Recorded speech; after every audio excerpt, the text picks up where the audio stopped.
तो कैसे हैं दोस्तों आप सभी। आई होप कि आप लोग बहुत अच्छे होंगे और अच्छे से तैयारी वारी चल रहा होगा आप लोग का पेपर का। तो दोस्तों, जो हमने इसका पार्ट वन पार्ट टू मतलब सेट नंबर वन का जो हमने पार्ट वन बताया था, पार्ट टू हमने बता चुका है। तो पार्ट वन में हमने केवल बहुविकल्पी प्रश्न बताया है। जो पार्ट टू में हमने वीडियो बताया वो खंड व का पहला क्वेश्चन में जितने क्वेश्चन थे, दूसरे नंबर का हमने क और ख क्वेश्चन बस बता करके उस वीडियो को डाल दिया था। मतलब कि सेट नंबर वन 2025 में 822 बीवी जो सेट था, इसमें खंड ब का जो दूसरा नंबर क्वेश्चन है, इसमें 5 ही खंडन को हल करना था, लेकिन हम इसमें जितने क्वेश्चन है सभी को सॉल्व करवाएंगे। तो इस दूसरे नंबर का जो प्रश्न क था, जो ख था, वो हमने पार्ट टू में वीडियो डाल दिया है। लेकिन पार्ट थ्री में अभी इसका क्वेश्चन बाकी था, तो जो पार्ट हम थ्री बना रहे हैं, इसका पार्ट जो थ्री बनाएंगे, इस वीडियो में हमने दूसरे का ही ग नंबर से सवाल स्टार्ट किया है। तो दोस्तों, तो अगर वीडियो पे अगर नए हैं तो वीडियो को लाइक और सब्सक्राइब करना ना भूलें। तो दोस्तों, अगर हम देखते हैं क्वेश्चन, तो क्वेश्चन में क्या लिखा गया है। कह रहा है कि त्रिभुज ए बी सी की भुजा बीसी पर, बोल रहा है त्रिभुज ए बी सी की भुजा बीसी पर डी एक बिंदु इस प्रकार स्थित है। मतलब कि एक त्रिभुज एबीसी है, उसकी भुजा बीसी पर एक बिंदु डी इस प्रकार स्थित है कि ये दोनों कोण आपस में क्या हो जा रहे हैं, बराबर। तो कह रहा सिद्ध कीजिए कि प्रूफ करने के लिए कह रहा कि ये आपस में क्या होने चाहिए दोस्तों। कह रहा सी ए स्क्वायर बराबर सी बी गुणे सी डी, हमको ये प्रूफ करना है। तो दोस्तों, अगर सबसे पहले त्रिभुज की बात किया है एबीसी का, तो हमने एबीसी एक त्रिभुज बना लिया। अब बोला एबीसी त्रिभुज में कि भुजा बीसी पर एक बिंदु डी है। अभी बीसी पे बिंदु डी कहां हुआ पता नहीं है, लेकिन हम मान लिया बिंदु डी यहाँ पे है। तो बिंदु डी रख करके हमने कोण ए से इसको क्या कर दिया, मिला दिया। तो बोल रहा था एडीसी जो था, एडीसी मतलब जो ये कोण डी है, इस त्रिभुज का छोटे वाले त्रिभुज का कोण डी है, वो बोल रहा है बी ए सी के बराबर। मतलब बी ए सी के इस बड़े वाले त्रिभुज के ए के क्या है, बराबर है। तो हमको ये प्रूव करने के लिए कह रहा है।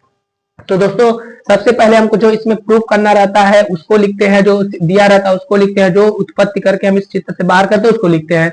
तो सबसे पहला काम हम लिखेंगे, इसमें दिया है। तो दिया क्या था, तो लिखे दिया है कि ये दोनों कोण आपस में बराबर है, ये दिया है, हो गया ठीक। उसके बाद लिखते हैं सिद्ध करना है, जो हमको प्रूफ करके लाना है उसको हमने लिख दिया, ये हमको प्रूफ करना है ठीक। उसके बाद लिखेंगे उत्पत्ति। क्या लिखेंगे दोस्तों, उत्पत्ति। और उत्पत्ति में हम उसको लिखते हैं जिस त्रिभुज का तुलना करना है। तो तुलना किसका तुलना करना है दोस्तों, इस बड़े वाले त्रिभुज का तुलना करना है इस छोटे वाले त्रिभुज के साथ। तो बड़े वाले त्रिभुज का नाम क्या होगा दोस्तों, तो बड़े वाले त्रिभुज का नाम ए बी सी तथा दूसरे वाले त्रिभुज का नाम होगा डी ए सी में। किसमें चल रहा है दोस्तों, ए बी सी में चल रहा है, उसका डी ए सी में, इस त्रिभुज में। तो दोस्तों, अगर देखा जाए तो इस क्वेश्चन में पहले बोल दिया कि बड़े वाले त्रिभुज का कोण डी है, इस छोटे वाले त्रिभुज कोण बड़े वाले त्रिभुज का जो कोण ए है, छोटे वाले त्रिभुज के डी के क्या होगा, बराबर। तो ए वाले का नाम क्या होगा दोस्तों, इस बड़े वाले का नाम बी ए सी। क्या हो जाएगा दोस्तों, बी ए सी किसके बराबर होगा, डी के, मतलब ए डी सी।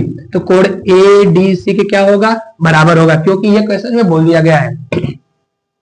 उसके बाद अगर देखा जाए बड़े वाले कोण को बनाने के लिए कहां से जा रहा है, बड़े वाले त्रिभुज को अगर बनाना है तो सी से जा रहा है, और छोटे वाले को भी बनाना है तब भी कहां से जा रहा है, वह सी से। मतलब जो कोण सी है दोनों त्रिभुज के लिए क्या हो जाएगा, कॉमन। क्या हो जाएगा दोस्तों, कॉमन हो जाएगा ठीक, कॉमन हो गया, वेनिस्ट हो गया ठीक।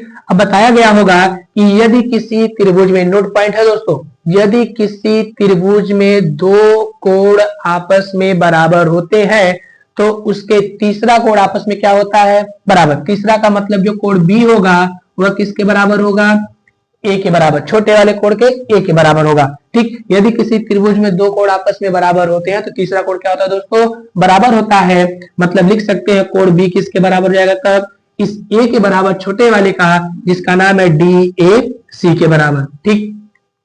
तो तीन कोण बराबर दिख रहा है, मतलब एंगल एंगल एंगल कसौटी से, एंगल एंगल कसौटी से कौन कौन सा त्रिभुज आपस में बराबर है, त्रिभुज ए बी सी।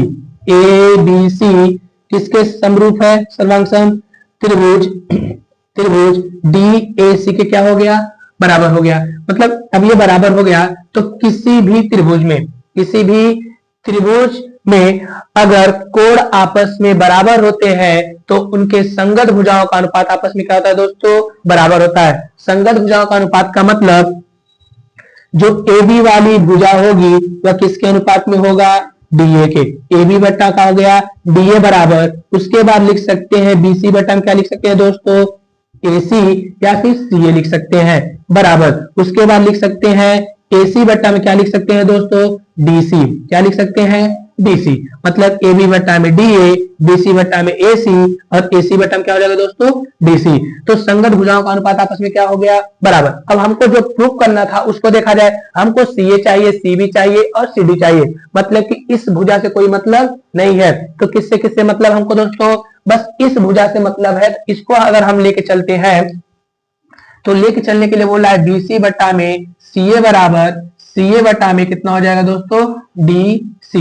क्या हो जाएगा दोस्तों, डी सी हो जाएगा, ठीक, डी सी। अब बताइए अगर इन दोनों का हम अगर पीरियड गुणा करते हैं इसका इसमें, तो एसी और एसी मिलके क्या हो जाएगा दोस्तों, सीए का स्क्वायर, क्योंकि हमको क्वेश्चन में सीए लिखा चाहे सीए लिखा चाहे एसी लिखे बाद एक ही होगा, तो सीए स्क्वायर हो गया। और इन दोनों का अगर हम गुणा कर रहे हैं तो हो जाएगा कितना, सीबी गुणे डीसी, ठीक। यही क्या करना था दोस्तों, प्रूफ करना था, प्रूफ हो गया। तो दोस्तों ये प्रूफ हो गया, क्वेश्चन नंबर ग सॉल्व हुआ। दोस्तों लाइट चला गया होगा, मतलब चला गया है, तो थोड़ा सा कम दिख रहा होगा, तो अच्छे से आप लोग इसको देख के सॉल्व कर लीजिएगा, ठीक। तो दोस्तों हम बढ़ते हैं नेक्स्ट क्वेश्चन की तरफ।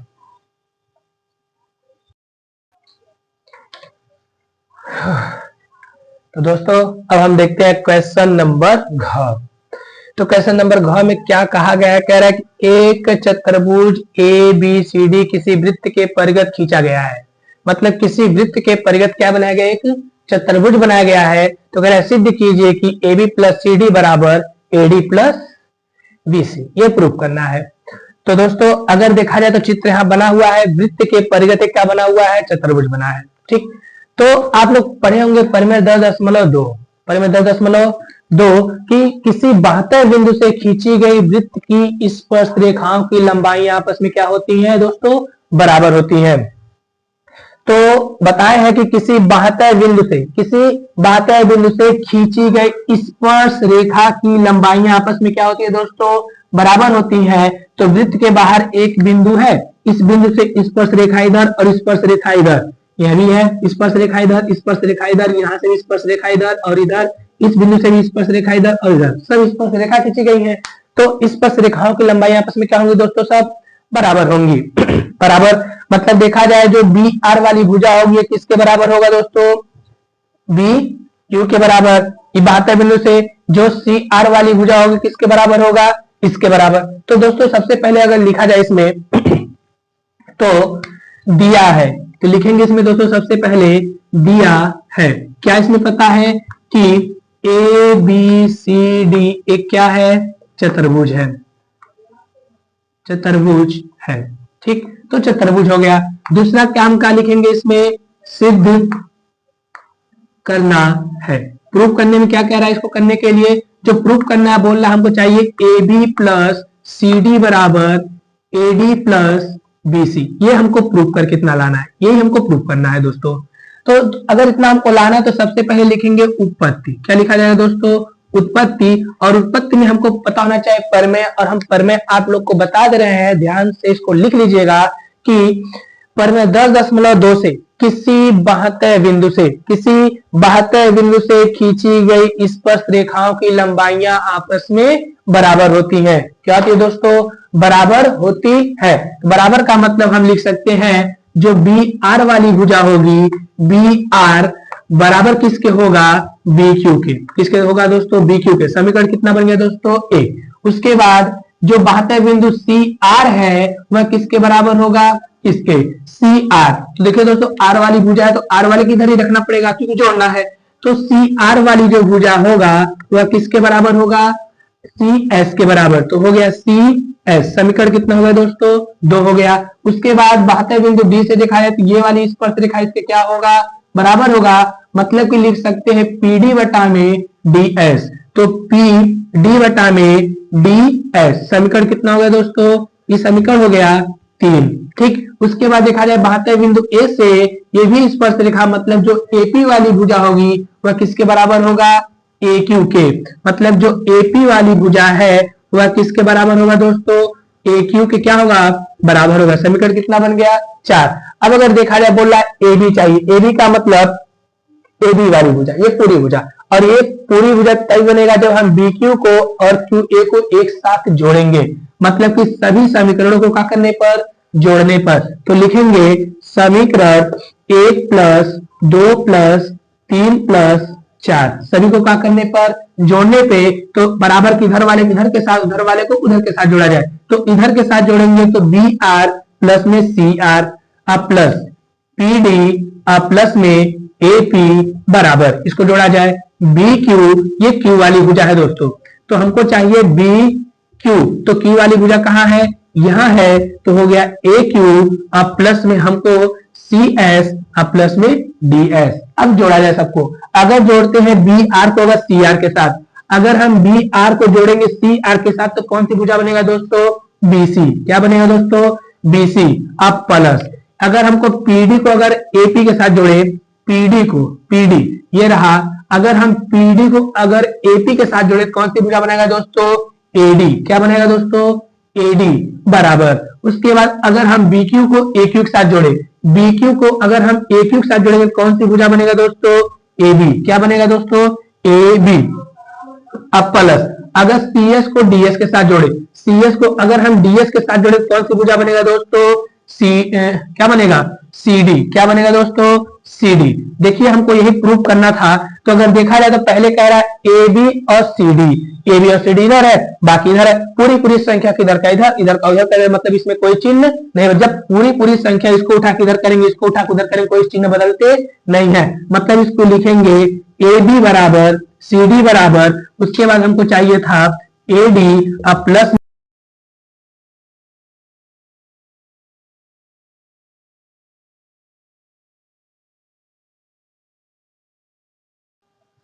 तो दोस्तों अब हम देखते हैं क्वेश्चन नंबर अंग।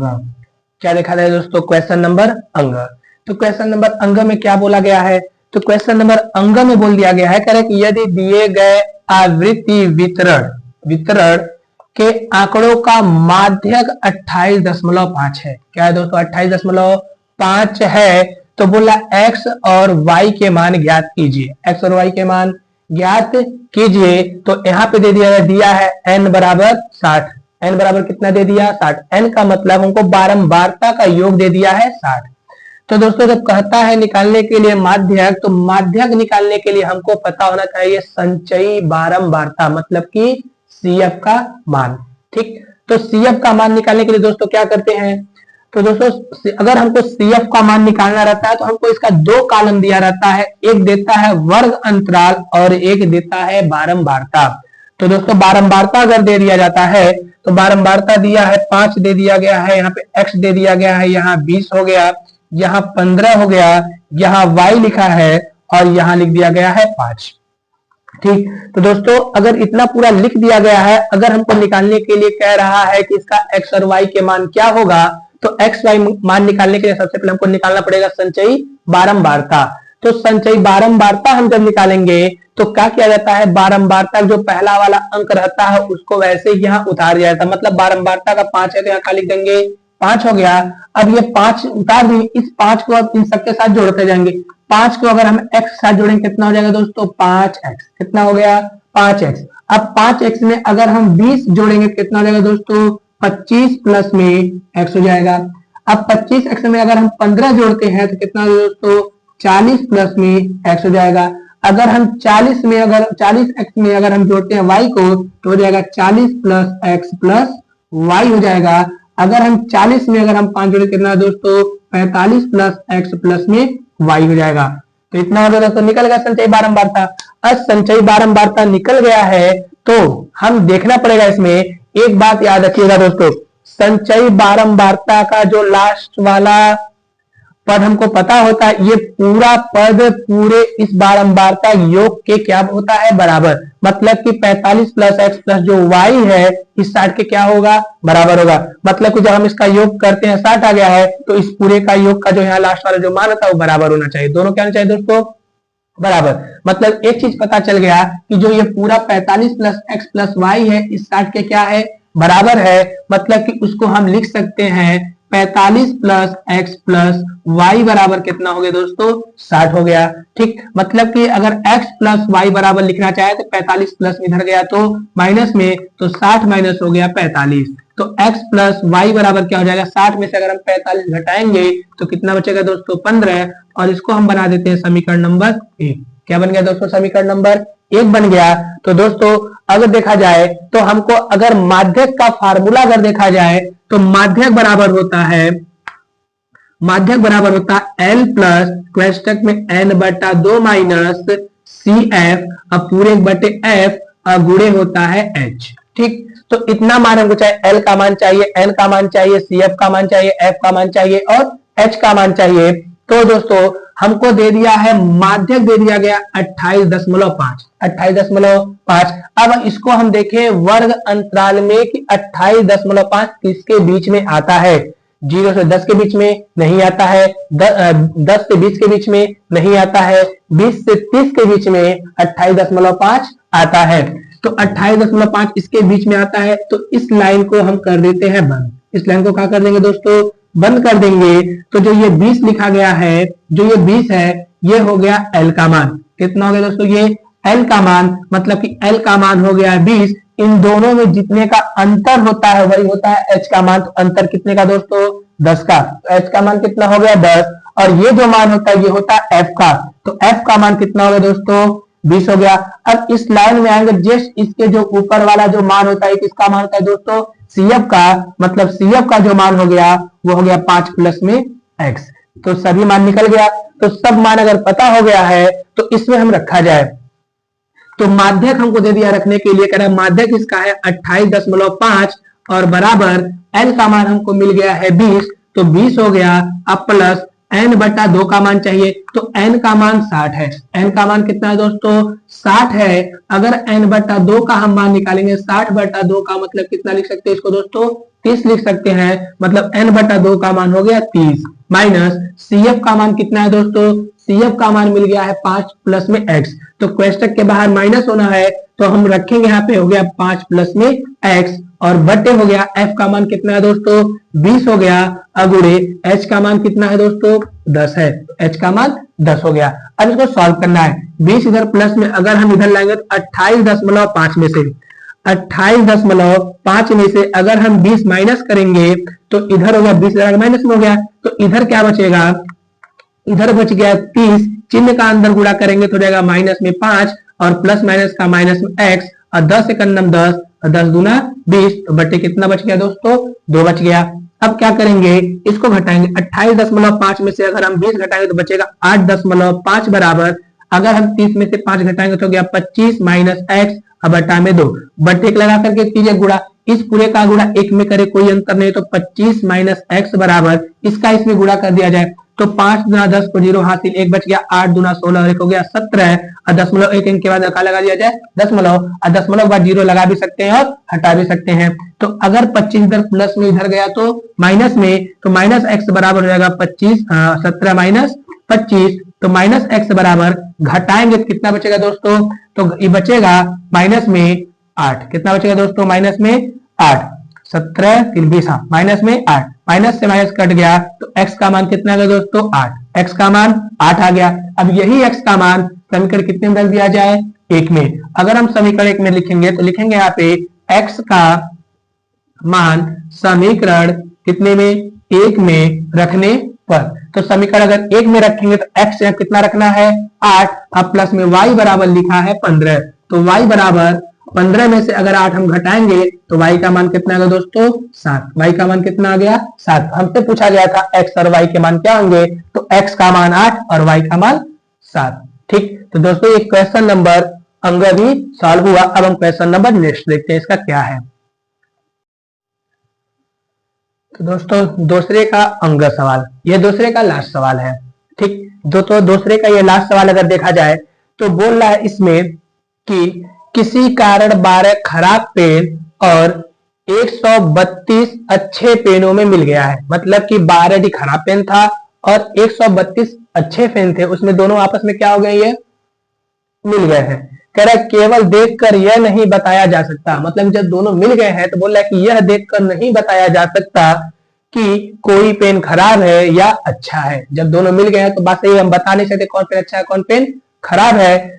इस मिश्रण में से एक पेन या दीक्षा निकाला जाता है, मतलब कि बिना देखे उसमें से निकाला जाता है। तो हमसे पूछा निकाले गए पेन के अच्छे होने की प्रायिकता बताना है। क्या बताना है दोस्तों? अच्छे होने की प्रायिकता।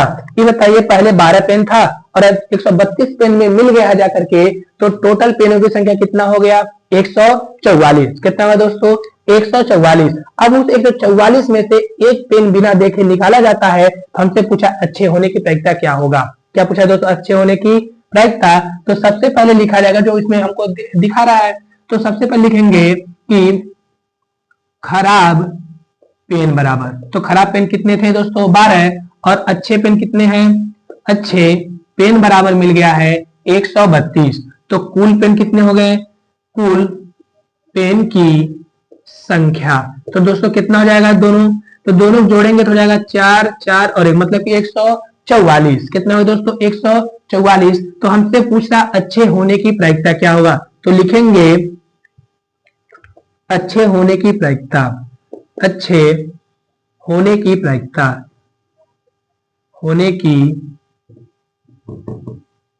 प्रायिकता बराबर, तो अच्छे होने की अगर हमको बताना है प्रायिकता तो लिखेंगे यहाँ पे क्या लिखते हैं? अच्छे होने की अगर प्रायिकता बताना है तो अच्छे होने की प्रायिकता कितना था दोस्तों? केवल अच्छे होने की प्रायिकता बता, अच्छे पेन कितने थे? 132, मतलब कि अच्छे होने का परिणाम, अच्छे होने का परिणाम। तो लिखेंगे कुल परिणाम, मतलब अच्छे होने के परिणाम लिखेंगे, अच्छे होने के परिणाम बटे कुल परिणामों की संख्या, कुल परिणामों की संख्या। कुल परिणामों की संख्या का मतलब दोनों मिला करके। तो बताए अच्छे होने का अगर प्रायिकता अगर परिणाम देखा जाए तो अच्छे होने के कितने परिणाम थे? 132। ठीक, अब कुल परिणामों की संख्या कितनी हो गई है दोस्तों? 144। अगर इसको हम काटते हैं 12 के टेबल से, तो 12 के टेबल से कितनी बार में कटेगा दोस्तों? 12 बार में कटेगा। और 12 से कितनी बार में कटेगा? 11 बार में। तो 11 बटा 12 का क्या हो जाएगा दोस्तों? सही आंसर। 11 बटा 12 का हो गया इसका आंसर हो गया। ठीक दोस्तों, ये दूसरे नंबर का क्वेश्चन जितना था इसको हमने सॉल्व किया। अब हम देखेंगे तीसरे नंबर क्वेश्चन से। तीसरे नंबर तीसरे का था, मतलब कि अब जो क्वेश्चन स्टार्ट होगा यहाँ से आपका लॉन्ग क्वेश्चन, मतलब कि 6 नंबर के क्वेश्चन स्टार्ट होंगे। 6 नंबर के क्वेश्चन यहाँ से उठाया गया है। तो दोस्तों, तो नेक्स्ट क्वेश्चन हम देखते हैं कि इसका नेक्स्ट क्वेश्चन क्या है। तो दोस्तों देखते हैं तीसरा नंबर क्वेश्चन। तो दोस्तों तीसरा नंबर क्वेश्चन देखा जाए तो तीसरे नंबर जब क्वेश्चन स्टार्ट होगा तो तीसरा नंबर और तीसरे का अथवा, तीसरा और तीसरे का अथवा, इन दोनों में से कोई एक क्वेश्चन करना रहता है। ठीक, तो लेकिन हम दोनों क्वेश्चन बता रहे हैं इस समय, तो हम 2 क्वेश्चन आपको बता रहे हैं, लेकिन आप पेपर में जब करिएगा तो तीसरे में से कोई एक ही क्वेश्चन करना रहता है जो आपको समझ में आए। तो दोस्तों अगर हम तीसरा क्वेश्चन की बात करते हैं तो तीसरे नंबर क्वेश्चन में क्या बोला गया है कि कह रहा है एक भिन्न 1/3 हो जाती है जब उसके अंश में से एक घटा दिया जाए। क्या क्या है दोस्तों? उसके अंश में से एक घटा दिया जाए। फिर आगे बोल रहा है कि और यह 1/4 हो जाती है जब हर में से 8 को जोड़ दिया जाए, मतलब कि हर में कितना जोड़ दिया जाए? उसके 8 जोड़ दिया जाए। तो दोस्तों अगर हर में हम 8 जोड़ेंगे तो पहले दोस्तों समीकरण बना लिया जाए। पहले क्या बोल रहा है? कह रहा है कि यदि एक भिन्न की बात करा है, अब भिन्न में अंश और हर में हम तभी कुछ जोड़ सकते हैं जब हमको पता होना चाहिए उसका अंश क्या है और हर क्या है। तो उसके लिए हमको मानना पड़ेगा। तो दोस्तों अगर हम मान लेते हैं कि माना, क्या लिखते हैं? माना भिन्न का अंश बराबर, क्या मान लिया दोस्तों? अंश बराबर x और हर बराबर का मान लिया जाए y। तो बताइए दोस्तों भिन्न संख्या बनेगा, क्या बनेगा? भिन्न संख्या बनेगा x बटा वाई। क्या बनेगा? x बटा वाई। अब ये हम सवाल हो गया। अब इस सवाल को जैसे प्रश्न अनुसार कहेगा उस तरह बनाते चलेंगे। तो लिखेंगे यहाँ पे प्रश्नानुसार। क्या लिखेंगे दोस्तों? प्रश्न अनुसार। तो बोला गया था कि एक भिन्न 1/3 हो जाता है जब उसके अंश में से एक घटा दिया जाए। तो भिन्न क्या पता था हमको? x बटा वाई। तो बोल रहा है एक भिन्न 1/3 तभी होता है जब उसके अंश से एक घटा दिया जाता है। मतलब कि अगर अंश से एक घटाएंगे तो भिन्न किसके बराबर हो जाता है? 1/3 के बराबर। 3 गुणा करके सवाल को बना लिया जाए। 3 का x में करेंगे 3x और 3 का 1 में करेंगे तो 3 एकम 3, y का 1 में करेंगे तो y एकम y। ठीक, तो 3x ey प्लस में इधर आया तो हो गया माइनस में, 3 माइनस में उधर गया तो हो गया प्लस में। तो समीकरण कितना बन गया दोस्तों? 1। समीकरण कितना बन गया? 1। फिर आगे बोल रहा था यह 1/4 हो जाता है जब हर में 8 जोड़ दिया जाए। दूसरा काम करने के लिए कह रहा है ये भिन्न हो गया, तो बोला यदि भिन्न के हर में कितना जोड़ दिया जाए। अगर इसके हर में हम 8 जोड़ दे रहे हैं तो भिन्न किसके बराबर हो जाता है? 1/4 के बराबर। तो 3 गुणा x, 4 का गुणा अगर x में करे कितना हो जाएगा दोस्तों? 4x हो जाएगा। और इस पूरे का गुणा 1 में करे कोई अंतर नहीं होगा, तो हो जाएगा 4x बराबर e प्लस में इधर आया कितने हो गया? माइनस में बराबर 8। समीकरण नंबर कितना बचा दोस्तों? 2 बच गया। ठीक, अब समीकरण 1 और समीकरण 2 में हम देखते हैं कौन सा मान बराबर है, चाहे x बराबर है चाहे y बराबर है, उसी को हम काट के खत्म करते हैं तो दूसरा मान निकलता है। तो y भी एक बार और यहाँ भी y एक बार, दोनों का चिन्ह माइनस, मतलब एक का चिन्ह हमको बदलना पड़ेगा तब जाके आपस में कटेंगे, क्योंकि समान चिन्ह कटते हैं विपरीत चिन्ह कटते हैं, और विपरीत करने के लिए क्या करना पड़ेगा दोस्तों? घटाना पड़ेगा। तो लिखेंगे यहाँ पे कि समीकरण 2 और -1, 2 - 1। तो समीकरण 2 कितना है? 4x माइनस y बराबर 8। समीकरण 1 कितना है? समीकरण 1 है 3x माइनस y बराबर 3। बोले हैं घटाने पर, अब घटाने चिन्ह बदलते हैं, 3 प्लस में तो माइनस में, y माइनस में तो प्लस में, e प्लस में तो माइनस में। y से y का हो गया दोस्तों कट गया। 4y में से 4x में से अगर हम 3x घटाएंगे तो बचेगा केवल 1x, और 8 में से अगर 3 गया तो कितना बचेगा दोस्तों? 5। तो x का मान 5 आ गया। अब x का मान चाहे समीकरण 1 में रखे चाहे समीकरण 2 में रखे, तो y का मान तो लिखेंगे यहाँ पे, तो x का मान क्या लिखेंगे दोस्तों? x का मान समीकरण कितने में रखने पर? 1 में रखने पर। अगर समीकरण नंबर 1 में रखते ना है तो हो गया 3 गुणे x का मान हो गया 5 माइनस y बराबर 3, तो माइनस y बराबर 3 हो गया, 5 या 15, इधर प्लस में इधर गया तो हो गया माइनस में, तो माइनस y बराबर 15 में 3 गया तो माइनस में 12, y से माइनस से माइनस कटेगा तो y का मान कितना गया दोस्तों? 12 ही निकल गया y का मान। हमसे पूछा था भिन्न ज्ञात कीजिए, तो लिखेंगे अतः भिन्न बराबर x बटा y था माने थे, तो x का मान 5 और y का मान 12, क्या हो जाएगा इसका दोस्तों? आंसर हो गया। ठीक, अब हम बढ़ते हैं तीसरे का अथवा क्वेश्चन लगवाते हैं। तो दोस्तों ये क्वेश्चन है तीसरे का अथवा नंबर क्वेश्चन। तो कह रहा है इसमें कि एक विमान अपने निर्धारित समय से 30 मिनट की देरी से चल रहा है। मतलब कोई विमान था अपने निर्धारित समय से चल रहा था, ठीक, लेकिन वह रास्ते में किसी कारण रुका होगा, तो उसको उस निर्धारित समय से कितना मिनट लेट हो चुका है? 30 मिनट का मतलब आधा घंटा लेट हो गया है। तो कह रहा अगर उसे मतलब 1500 किलोमीटर की दूरी पर पहुंचने के लिए, मतलब कि इतनी दूरी पर पहुंचने के लिए उसे अपनी चाल, निर्धारित चाल से, मतलब जो चाल चल रहा था उस निर्धारित चाल से 250 किलोमीटर प्रति घंटा बढ़ानी पड़ती है। तो विमान की सामान्य चाल ज्ञात कीजिए कि वह किस सामान्य चाल से पहले चल रहा था। ठीक, तो दोस्तों जब हमको इसमें सामान्य चाल नहीं पता, इसको क्या मान लिया जाए? कुछ मान लिया जाए। तो लिख देते हैं इसमें, माना विमान की सामान्य चाल बराबर x। तो लिखेंगे यहाँ पे माना विमान की सामान्य चाल बराबर क्या मान लिया जाए दोस्तों? x किलोमीटर प्रति घंटे के रफ्तार से चल रहा है। ठीक, तो हमसे क्या बोला गया है? कह रहा कि अगर उसे 1500 किलोमीटर, कितना बोला है? 1500 किलोमीटर की दूरी तय करने में लगा समय बराबर दूरी बटा चाल। क्या होता है दोस्तों? दूरी बटा चाल। तो दूरी उसको कितना तय करना था? 1500 किलोमीटर का, लेकिन तब सामान्य चाल से कितना चल रहा था? वह x चल रहा था। कितना चल रहा था? x चाल से। मतलब कि अगर उसे 115 किलो, मतलब कि 1500 किलोमीटर की अगर उसे दूरी तय करना था तो किस चाल से चल रहा था? वह सामान्य चाल, मतलब कि x चाल से। लेकिन जब इसमें वह आधा घंटा लेट हो गया है तो कितना चाल बढ़ा दे रहा है, 200 किलोमीटर प्रति घंटा की चाल में 200 किलोमीटर प्रति घंटा की चाल बढ़ाने में लगा समय, बढ़ाने में लगा समय बराबर। तो बताइए जब 250 किलोमीटर प्रति घंटा की अगर वो अपना चाल बढ़ा रहा है तब समय कितना लगेगा, तो समय बराबर हो गया दूरी बटा चाल। क्या होगा दोस्तों, दूरी बटा चाल। दूरी कितना उसको तय करना था 1500, तब उसका सामान्य चाल कितना था, x चाल से चल रहा था। लेकिन जब आधा घंटा वह लेट हो गया है तब वह चाल अपना कितना बढ़ा दे रहा है, 250 किलोमीटर प्रति घंटा चाल का कर दे रहा है, बढ़ा दे रहा है। ठीक, जब इतना बढ़ा दिया गया है तो दोस्तों बताइए आधा घंटा लेट है, मतलब कि जब वह चल रहा था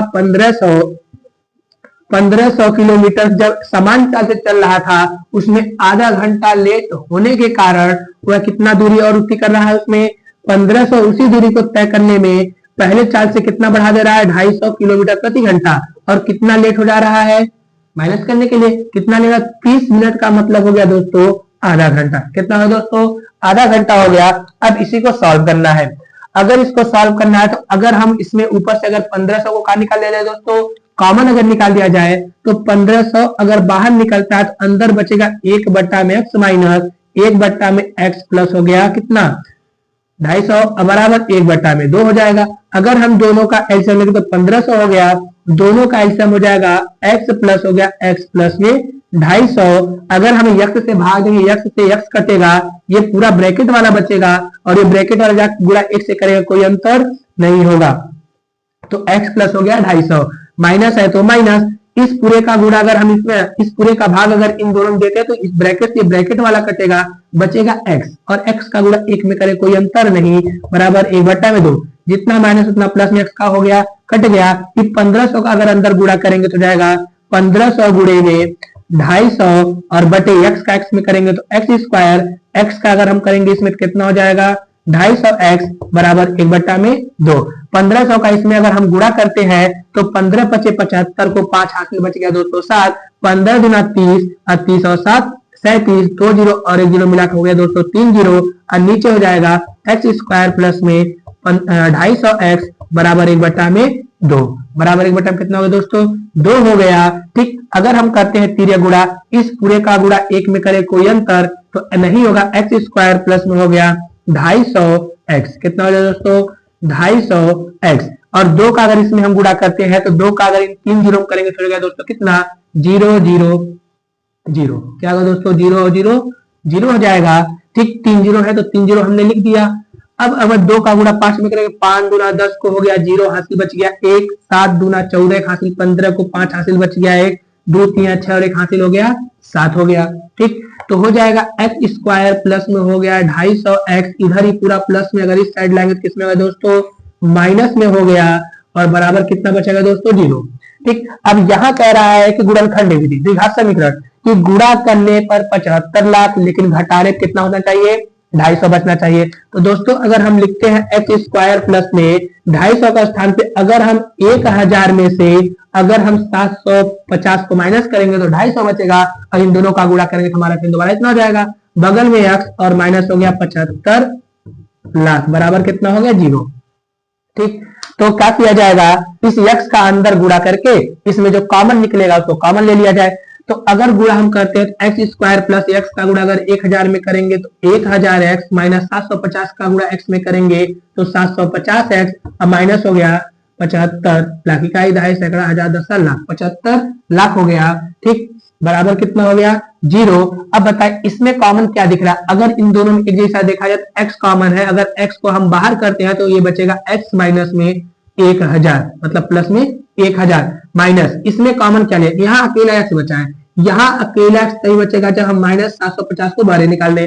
माइनस में 700 अगर 50 भरे आता तो बचेगा x माइनस, यहाँ 750 अगर भरे आ गया तो 1 बच गया और कितना बचेगा 1000 बराबर कितना हो गया 0। माइनस कॉमन लेते चिन्ह किसमें बदल जाएगा माइनस में। यहाँ दोनों सेम सेम मिल रहा है मतलब हमारा गुणनखंड विधि सही है। अगर जो सेम सेम मिलता है उसको हम लिखते हैं एक बार, अब कॉमन वाला लिखते हैं एक बार जो हमने कॉमन लिया बराबर कितना दोस्तों 0। इस 0 दोनों संगे बांट दिया जाए तो x प्लस हो गया 1000 बराबर 0 और यहाँ भी x माइनस 750 बराबर 0 हो जाएगा। ठीक, उसके बाद दोस्तों अगर हम यहाँ से x का मान निकालेंगे तो 1000 प्लस इधर गया तो माइनस में, तो हो जाएगा माइनस में कितना 1000, जो कि ये क्या हो जाएगा अमान्य, क्योंकि इसका मान माइनस में है। तो यहाँ अगर x का मान निकालते हैं तो माइनस में इधर गया दोस्तों किस में हो जाएगा प्लस में, तो हो गया 750। तो x का मान कितना निकल गया दोस्तों 750, मतलब कि जो विमान की जो सामान्य चाल था वो किस चाल से चल रहा था 750 किलोमीटर प्रति घंटा की चाल से चल रहा था। तो नीचे लिख देंगे अतः विमान की सामान्य चाल बराबर 750 किलोमीटर प्रति घंटा। यह तीसरे का अथवा नंबर भी क्वेश्चन सॉल्व हुआ। दोस्तों अब हम देखते हैं क्वेश्चन नंबर 4। क्वेश्चन नंबर 4 का है, तो क्वेश्चन नंबर 4 में ये क्वेश्चन नंबर 4 हो गया, ये क्वेश्चन नंबर 4 का अथवा हो गया। ये दो क्वेश्चन है, नंबर 4 और उसका अथवा। तो क्वेश्चन नंबर 4 क्या कह रहा है दोस्तों कि एक 80 मीटर चौड़ी सड़क, बोला एक 80 मीटर चौड़ी सड़क के दोनों ओर आमने सामने समान ऊंचाई की, कितना बोला है समान ऊंचाई वाले दो खंभे लगे हुए हैं। तो खंभों के बीच सड़क पर स्थित किसी बिंदु से, मतलब कि दोनों खंभों के बीच जो सड़क है उस सड़क पर स्थित किसी बिंदु से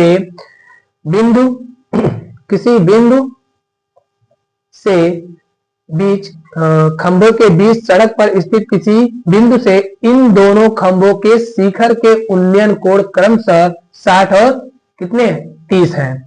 तो खंभों की ऊंचाई ज्ञात कीजिए। क्या निकाला खंभों की ऊंचाई और खंभों से बिंदु की दूरी क्या होगी, मतलब बताना है खंभों की ऊंचाई। बताइए अगर दोनों खंभे आपस में समान है तो उसकी ऊंचाई भी क्या होगी दोस्तों समान होगी, लेकिन उन खंभों के बीच की जो सड़क है उस सड़क पे कहां वह बिंदु स्थित हमको पता नहीं है। तो बोला वही कि बिंदु की दूरी ज्ञात कीजिए, खंभों से वह बिंदु कितनी की दूरी पे है।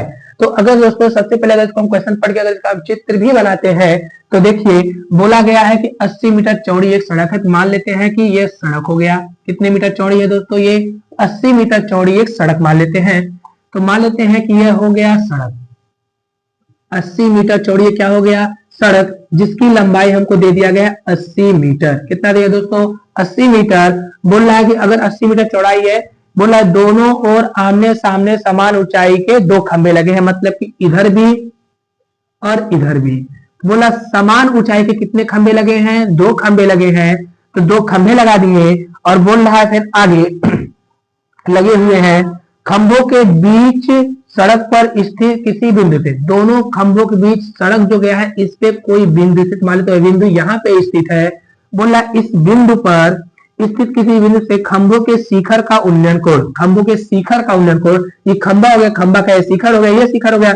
बोला इसके खंभे के शिखर के जो उन्नयन कोण है वह कितने कितने अंश के हैं 60 अंश के और 30 अंश के।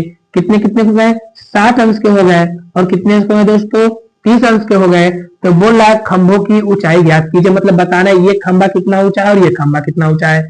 जब समान ऊंचाई के हैं अगर इसकी ऊंचाई को h लेते हैं तो ये भी कितना हो गया दोस्तों h हो गया। आगे बोल रहा है कि खंभों से बिंदु की दूरी ज्ञात कीजिए। खंभों से क्या बताना है बिंदु की दूरी, मतलब इस खंभों से इस बिंदु की दूरी, ये दूरी क्या होगी और ये दूरी क्या होगी। जब दूरी अगर नहीं पता है इसको मान लिया जाए a हो गया, b हो गया, c हो गया, इसको d मान लेते हैं, इसको क्या मान लिया जाए e मान लेते हैं। तो बताइए अगर हम b से लेके अगर c तक की दूरी को x मानते हैं तो c से d तक की दूरी क्या हो जाएगा, पूरी दूरी में से मतलब 80 में से x को क्या कर दिया जाएगा दोस्तों माइनस, 80 में से x को क्या कर देंगे दोस्तों माइनस कर देंगे। तो ये इसका चित्र तैयार हो गया। अब इसी चित्र से दोस्तों इसको क्या करना है, क्वेश्चन को लगाना है। तो दोस्तों अगर देखा जाए इसमें तो हमको इसका क्या क्या पता है, एक त्रिभुज और दो त्रिभुज। तो हमको इसकी ऊंचाई नहीं पता तो माने हैं, तो सबसे पहला काम लिखेंगे कि माना खंभों की ऊंचाई बराबर क्या मान लिए दोस्तों h मान लिए। अब बताइए अगर इसको h हम मान लिए हैं तो ये बताइए अगर हम इसकी दूरी को x माने हुए हैं तो खंभों की अगर हम ऊंचाई मान लिए तो बताइए अगर हम इसको लेकर अगर चलना चाहते हैं, इस त्रिभुज को अगर लेकर चलना चाहते हैं तो इसमें क्या क्या पता है, ऊंचाई पता है, आधार पता है और कोण पता है। ठीक, तो बताया गया होगा जब इस क्वेश्चन को लगाते देखते हैं लंब और आधार किसके फार्मूले में होता है, लंब बटा आधार किसके फार्मूले में होता है। तो दोस्तों लंब बटा आधार आपको पढ़ाया गया tan के फार्मूले में, इसे पढ़ाया जाएगा tan थीटा बराबर होता है लंब बटा आधार। tan थीटा बराबर क्या होता है दोस्तों, लंब बटा आधार होता है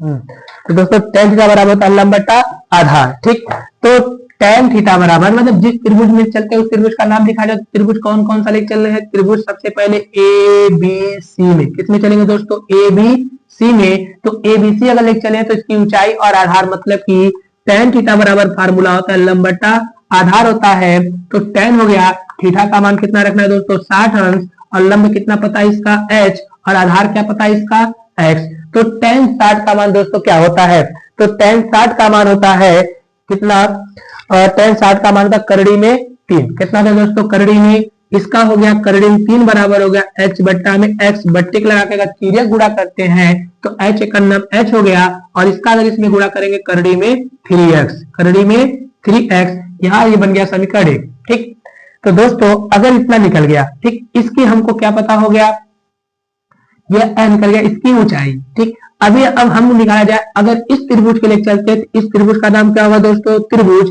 ECD चाहे CDE, तो लिखेंगे त्रिभुज CDE में अगर इसमें हम चलते हैं, इसका भी हमको लंब और आधार पता है, लेकिन इसका आधार कितना है दोस्तों 80 माइनस एक्स, आधार कितना पता है इसका 80 माइनस एक्स। तो फार्मूला होगा tan थीटा बराबर होता है लंब बट्टा आधार, क्या होता है दोस्तों लंब बट्टा आधार। तो tan हो गया, और इसमें थीटा का मान कितना है दोस्तों 30 अंश, बराबर लंब कितना है इसका h पता है, और आधार इसका है 80 माइनस एक्स, क्या पता है दोस्तों 80 माइनस एक्स। तो tan 30 का मान होता है 1 बट्टा करड़ी में 3, कितना होता है दोस्तों 1 बट्टा करड़ी में 3, तो h है और नीचे कितना है 80 माइनस एक्स, 80 माइनस एक्स हो गया। अगर हम करते हैं इसका तिर्यक गुणा तो इस पूरे का गुणा एक में करें कोई अंतर नहीं होगा, तो 80 माइनस एक्स हो गया, और h का गुणा इसमें करेंगे तो जाएगा कितना करड़ी में 3h। ठीक, तो इतना निकल गया। अब हमको पता है कि जहां h दिखेगा उस h के स्थान पे हम इतना लिख सकते हैं, मतलब इस h के जगह पर हम करड़ी में 3x लिख सकते हैं। तो 80 हो गया माइनस x बराबर करड़ी में 3 गुणे, अब h का मान हमको रखना है कितना करड़ी में 3x हो गया। तो 80 माइनस एक्स बराबर समान करड़ी का गुणा करेंगे तो बाहर निकल गया कितना दोस्तों 3x, इधर x माइनस में इधर गया तो प्लस में, तो 80 बराबर हो गया 3x, और माइनस में कितना हो गया दोस्तों x हो गया।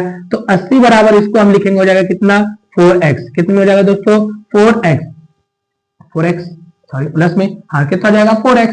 4 के टेबल से अगर इसको हम काटते हैं तो x का मान कितना है दोस्तों 20, कितना है दोस्तों 20, मतलब b से लेके जो c तक की दूरी पता हो गया वह 20 हो गया। तो बताइए c से लेके d तक की दूरी कितना होगा, 80 में से 20 घटा देंगे कितना हो जाएगा दोस्तों 60, मतलब कि इस बिंदु से जो इस तक खंबे की दूरी होगी वह 60 मीटर की, और इस बिंदु से इधर के खंबे की दूरी कितनी होगी 20 मीटर। ठीक है, तो उसके बाद अगर x का मान पता हो, x का मान समीकरण में रख के किसका मान निकाल लिया जाए, h का मतलब खंभों की ऊंचाई। तो लिखेंगे यहाँ पे x का मान समीकरण कितने में, 1 में रखने पर, किसमें रखेंगे दोस्तों 1 में, तो x का मान अगर 1 में रखेंगे तो h बराबर हो जाएगा कितना 20 करड़ी में 3, 20 करड़ी में 3, करड़ी में 3 का मान रखे दोस्तों आगे भी सॉल्व कर सकते हैं। तो अब को मिल गया h का मान, तो समान मतलब जो खंभों की जो ऊंचाई है वह 20 करड़ी में 3 मीटर की है, और इस बिंदु से खंभों की दूरी कितनी कितनी है, इस राह से मतलब b से लेके जो c तक की दूरी है वह 20 मीटर, लेकिन c से लेके जो d तक की दूरी है वह 80 में से 20 घटा दें कितना बचेगा दोस्तों 60। ठीक, ये क्वेश्चन नंबर 4 सॉल्व हुआ। ठीक, अब इसका हम देखते हैं अथवा नंबर क्वेश्चन, इसका अथवा क्या कह रहा है, क्वेश्चन नंबर 4 का अथवा। तो क्वेश्चन नंबर जो 4 है इसका अथवा बोल रहा है कि भूमि के एक बिंदु से 20 मीटर ऊंचे भवन के शिखर पर लगी एक मीनार के तल और शिखर के उन्नयन कोण 45 और 60 अंश है। मतलब बोला है भूमि के एक बिंदु से 20 मीटर ऊंचा एक भवन खड़ा है, मतलब भूमि से 20 मीटर एक ऊंचा भवन है, उस भवन के शिखर पर एक मीनार लगाया गया है। क्या डाल दिया गया उस पे, उस भवन के शिखर से एक मीनार और ऊपर लगाया गया है, बोला उसके शिखर और तल से उसका उन्नयन कोण 45 और 60 अंश है। तो बोल रहा है मीनार की ऊंचाई ज्ञात कीजिए। तो दोस्तों अगर मीनार की ऊंचाई निकालना है तो अगर क्वेश्चन को देखा जाए, चित्र बनाया जाए, तो इसमें कह रहा है कि भूमि के एक बिंदु से 20 मीटर ऊंचे, मान लेते अगर ये भूमि हो गया, भूमि के एक बिंदु से 20 मीटर ऊंचा एक क्या है दोस्तों, भवन खड़ा है, जिसकी ऊंचाई कितना है 20 मीटर। फिर बोल रहा है उसमें भवन के शिखर पर लगी एक मीनार, मतलब जो भवन है, भवन का ये शिखर, इस भवन के शिखर से एक मीनार खड़ा है, इस पे क्या लगा दिया गया दोस्तों, एक मीनार लगा दिया गया है। तो बोल रहा है मीनार के तल और शिखर, जो ये मीनार लगा है, इस मीनार के शिखर और तल से दे दिया है हमको कोण बना करके। तो बोल रहा है मीनार के तल से, पहले बोला मीनार के तल से कितने अंश का कोण बन रहा है दोस्तों, 45 अंश का। कितने अंश का बन रहा है, 45 अंश का। फिर और शिखर से 60 अंश का, और शिखर से कितने अंश का कोण बन रहा है दोस्तों, इसी बिंदु पे 60 अंश का कोण बन रहा है। तो बोला मीनार की ऊंचाई, मीनार कहां से कहां तक है दोस्तों, यहां से यहां तक मीनार है, तो बोला मीनार की ऊंचाई क्या होगा, ये हो गया भवन की ऊंचाई, यहां से यहां तक भवन की ऊंचाई है, और यहां से यहां तक मीनार की ऊंचाई। अगर टोटल ऊंचाई अगर हम देखा जाए तो यहां से यहां तक की ऊंचाई कितना होगा दोस्तों, इस 20 में कितना जोड़ना पड़ेगा हमको, मीनार की ऊंचाई। तो 20 प्लस में कितना हो जाएगा h, नामांकन करेंगे, a हो गया, b हो गया, c हो गया, और क्या हो गया दोस्तों, d हो गया। तो अगर हम लिख चलते हैं पहले 45 अंश को, छोटे वाले त्रिभुज को, तो इसमें सबसे पहले हम लिख दे रहे हैं माना मीनार की ऊंचाई बराबर, मीनार की ऊंचाई बराबर h। क्या मान लिया मीनार की ऊंचाई को h मान लिया गया। अगर इस त्रिभुज को हम लिख चलते हैं छोटे वाले को, तो a b c में, किसमें चलेंगे, त्रिभुज a b c में। अगर इसमें हम चलते हैं तो बताइए क्या क्या, इसके दूरी को हम मान लेते हैं x। क्या मान लिया दोस्तों, x हो गया। तो लंब और क्या पता है, आधार, लंब और आधार, इसके फार्मूले होता है tan थीटा बराबर होता है लंब बटा आधार। तो tan हो गया, और थीटा का मान कितना रखना है दोस्तों, 45 अंश, लंब कितना मिल गया दोस्तों 20, और आधार कितना मिल गया दोस्तों x। तो tan 45 का मान कितना होता है दोस्तों, 1 होता है, जिसके बटे 1 लगा सकते हैं, अब बराबर दिया है 20x, 20 बटा में x, तीन गुणा x से कन्नम x हो गया, और 20 से कन्नम कितना हो गया दोस्तों 20।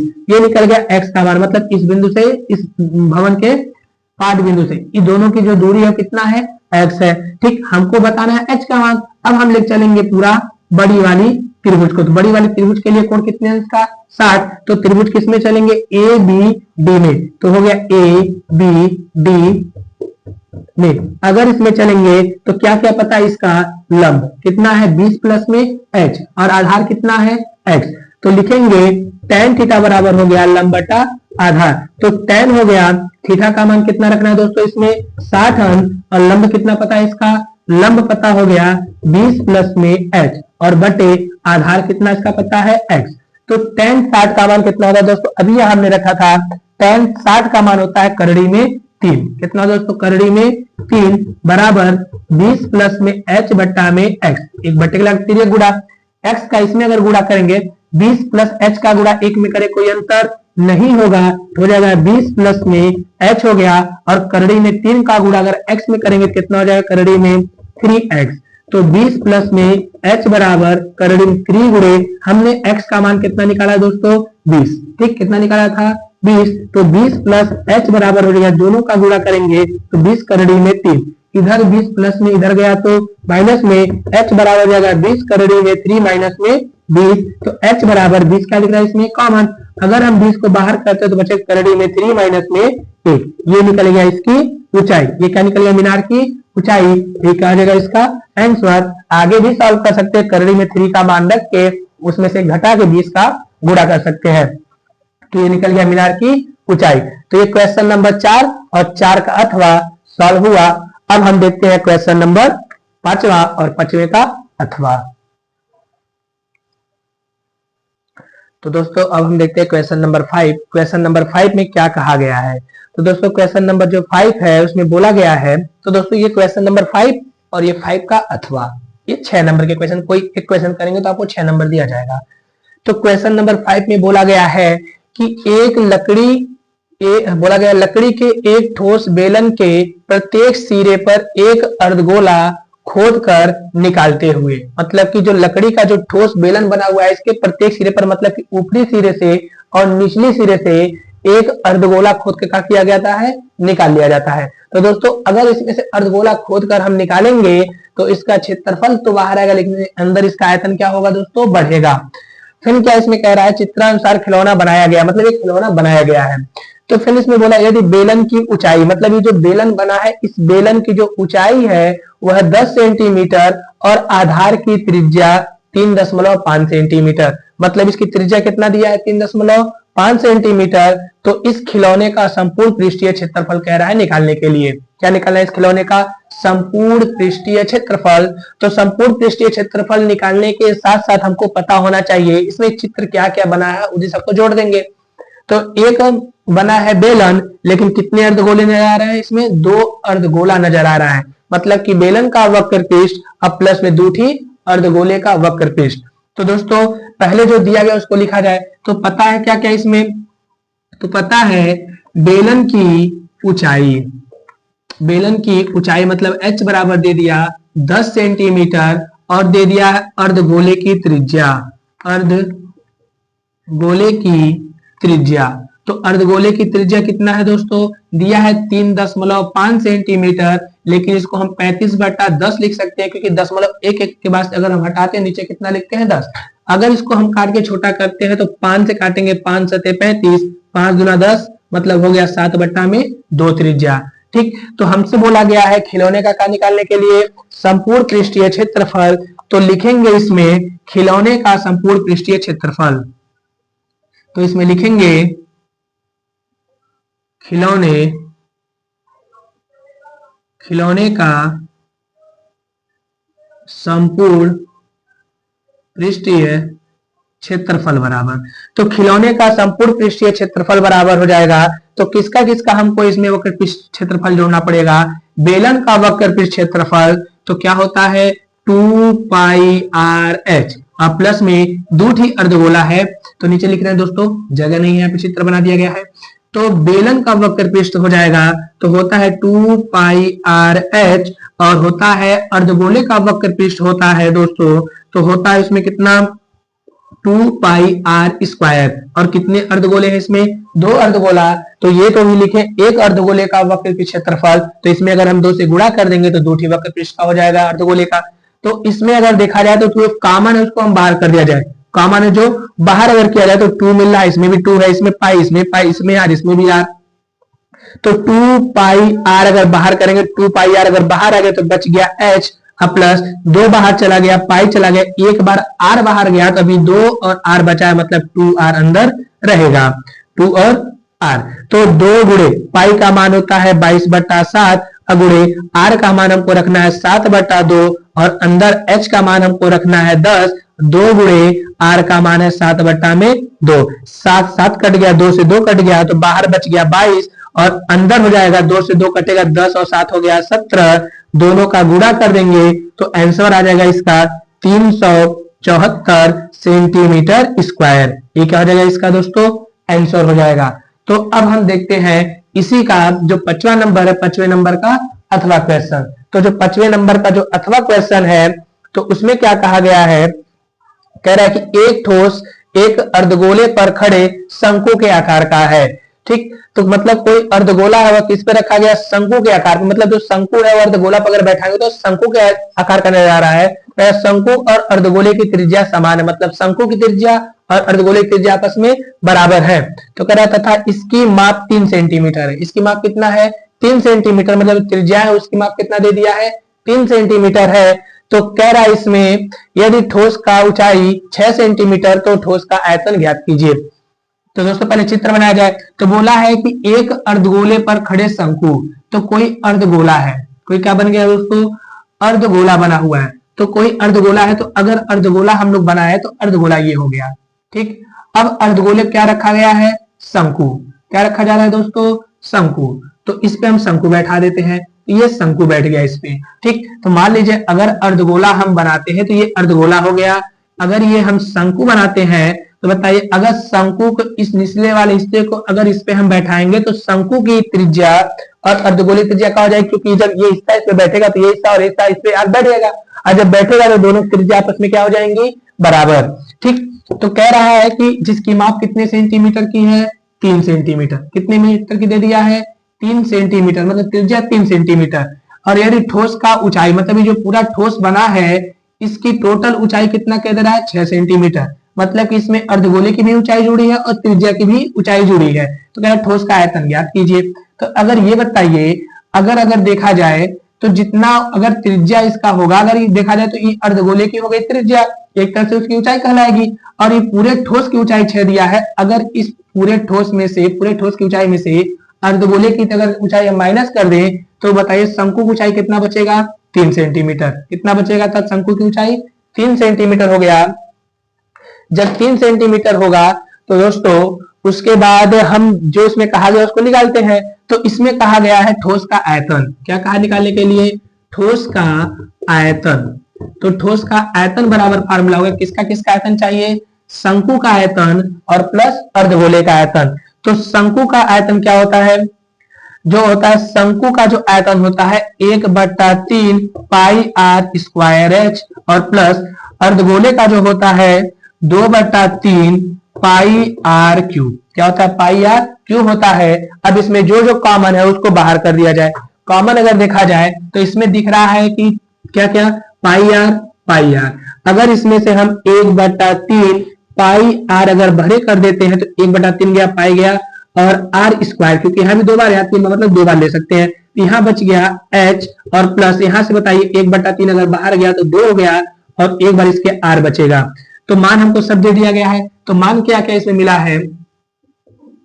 शंकु की ऊंचाई बराबर, अगर शंकु की ऊंचाई h निकालना है तो संपूर्ण ऊंचाई में से अर्धगोले की ऊंचाई माइनस, तो कितना बच जाएगा? 3 आ गया। उसके बाद शंकु तथा अर्धगोले की त्रिज्या कितना है? 3 सेंटीमीटर है। कितना बन गया दोस्तों? 3 सेंटीमीटर है। ठीक, सब पता है तो इसमें रख दिया जाए 1/3, पाई का मान नहीं रखना है तो पाई हो गया, गुणे आर का मान हमको दिया है 3, और 3 का स्क्वायर हो गया 9। एच का मान कितना है? 3, और प्लस 2 गुणे आर का मान 3। तो काटेंगे तो 3 एक 3 और 3 3 का हो गया 9, तो ऊपर बच गया, जब 3 का पाई करेंगे हो गया 3 पाई, और अंदर जब गुणा करेंगे 2 3 6, और 6 में अगर हम जोड़ेंगे 3 तो कितना हो जाएगा? 9। कितना हो जाएगा? 9। 6 9 कितना होता है? कितना हो जाएगा? 9 3 हो गया 27 पाई। ये इसका क्या हो जाएगा दोस्तों? आंसर हो गया। दोस्तों जो सेट नंबर 1 था, हमने सेट नंबर 1 पूरे को पूरा जितना क्वेश्चन था इसमें सभी क्वेश्चन को सॉल्व करवा दिया। ठीक, तो सेट नंबर 1 में फर्स्ट वाले जो वीडियो बनाए थे, लाइट आ गया दोस्तों, भाग गया था इसलिए थोड़ा सा कम दिख रहा होगा, अब सही हो गया होगा।